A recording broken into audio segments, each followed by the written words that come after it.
Comme la plupart d'entre vous le savent, je suis l'agent Leblanc, chargé de la sécurité du trésor que nous présentons ce soir. Je dois vous dire que je suis dans un état d'esprit paradoxal. Oui, d'après les notes que j'ai ici, cet objet est d'une valeur inestimable, et pourtant, voyez, ma main ne tremble pas. Oui. Ah, la zénitude totale. Car il s'agit du plus grand objet que nous ayons présenté depuis le début de la série. Dérober le lit impérial serait un véritable tour de force. Ou peut-être pas. Monsieur Régent Lemoine, bonsoir. Nos spectateurs savent que votre réputation d'historien et de chroniqueur urbain n'est plus à faire, et ceux qui assistaient au tribunal de l'histoire se souviendront aussi de vous comme un invité apprécié qu'il nous tardait de retrouver pour la saison des trésors de la capitale. Ce soir, vos connaissances nous permettront de mettre en relief les liens qui unissent notre ville à cette pièce de mobilier exceptionnelle. Honnêtement, j'ai bien hâte de vous entendre, car ça ne me semble pas très évident d'associer ce mobilier chinois à la capitale nationale. C'est pourquoi j'ai préparé quelques questions. D'abord, allons-y dans une vision plus générale. À quand remontent les premières relations du Québec et de la Chine? Ça fait plus de 300 ans qu'on a des relations avec la Chine. Et c'est lors de la Nouvelle-France, c'est dès le début de la Nouvelle-France que les Chinois et le Québec ont un lien. Comment ça se fait-il? Eh bien, c'est simplement que ce qu'il faut comprendre, c'est qu'il y avait ici en Nouvelle-France les Jésuites, une organisation religieuse internationale, des prêtres qui étaient aussi en Chine.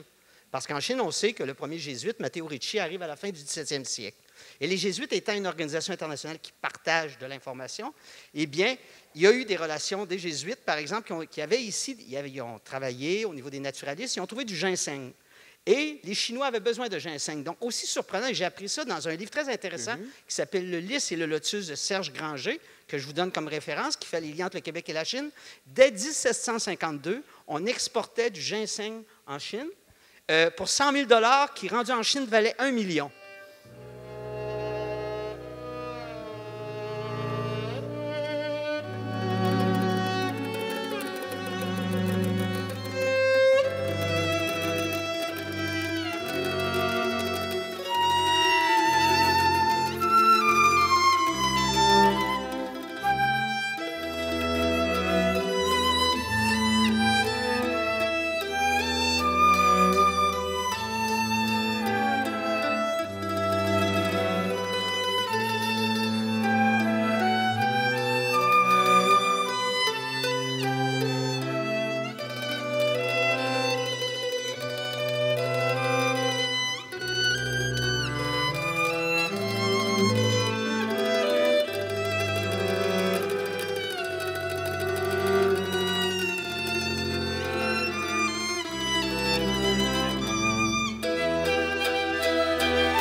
Attention. Et voilà, 52 pièces pour composer ce chef-d'œuvre. Mais c'est une folie, Louis-Napoléon. Qu'est-ce que vous voulez qu'on fasse de ça? Ah, je ne sais pas. En général, qu'est-il approprié de faire dans un lit? Ah, grand fou, ce n'est pas ce que je veux dire. Mais c'est trop beau pour une maison. Oh, il vient peut-être d'un palais, mais moi, je lui trouve un petit côté douillet. Et il me semble qu'avec des courtines, nous y serons très confortables pendant les longues nuits d'hiver. Mais on ne peut pas garder ça et il faut le retourner d'où ça vient. Ça va être un peu difficile. À moins, ma chère Georgiana, que vous n'ayez comme projet d'aller en Chine. Soyez sérieux. Où avez-vous acheté ça? Comment un pareil lit a pu arriver à Québec? Je vous raconte, mais d'abord, regardez, venez voir le travail des artisans qui l'ont fabriqué. Regardez, ces dragons, ces petits personnages, ces volutes de nuages. Et ici, ça C'est de l'ivoire incrusté. Je ne regarderai rien tant que je n'aurai pas plus d'explications. Et moi aussi, je suis tout surpris encore de mon achetage. J'en suis presque aussi étonné que vous.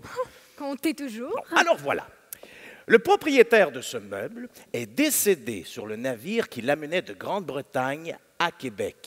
La caisse de bois qui contenait le lit était scellée. Elle a été mise à l'encan par les douaniers du port de Québec.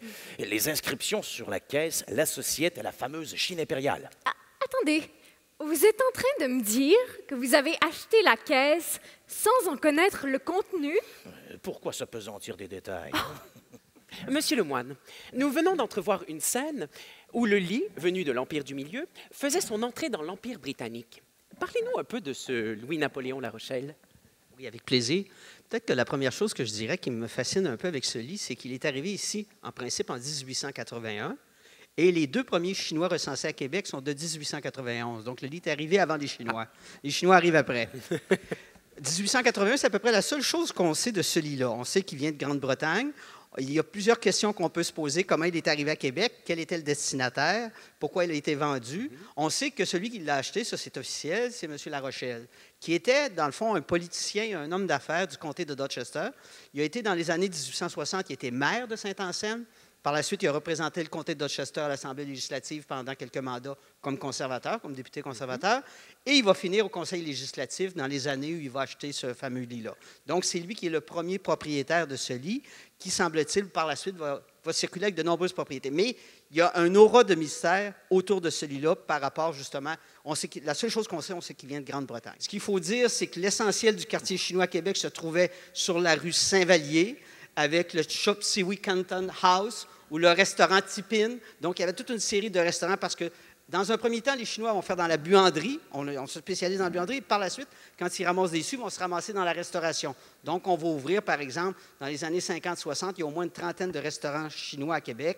Donc, les familles Seto, les familles Hu ont fait leur fortune, ont fait leur richesse à partir de ça. Donc, exactement sur la rue du Pont, aujourd'hui, on a démoli le Cinéplex Odéon. C'était là qu'était le cœur de la communauté chinoise, Dupont, Saint-Vallier, Côte-d'Abraham. Donc, il y avait à peu près autour de 500 Chinois après la guerre qui vivaient dans ce secteur-là. Donc, ils ont fait de ce secteur-là le quartier chinois de Québec. Léon, réveille-toi. Je pense qu'on a dormi un peu trop longtemps. Ah, vous ne sauriez pas si bien dire. C'est comme le lit de la Belle au bois dormant. Oui, bon. Je vous inviterai à vous joindre à nous, ainsi que M. Christian Denis, ethnologue et conservateur au Musée de la Civilisation, ainsi que M. Patrick Albert, restaurateur au Centre de conservation du Québec.